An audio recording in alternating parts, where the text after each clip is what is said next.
अस्सलाम वालेकुम नाज़रीन, आप देख रहे हैं Suraj TV HD।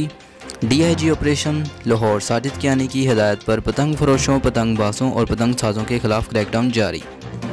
Coat Lakhpat police की कार्रवाई, ताजदीन नामी पतंग साज गिरफ्तार।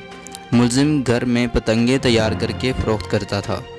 मुलजिम के कब्ज़े से 150 तैयार पतंगे, 500 से ज़ायद पतंगों का खाम माल और डोर बरामद। मुलजिम के खिलाफ मुकदमा दर्ज, मज़ीद तहकीकात शुरू। SHO Kot Lakhpat inspector Waseem Akhtar.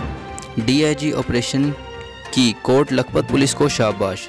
हर शहरी अपनी घर की छत का जिम्मेदार है।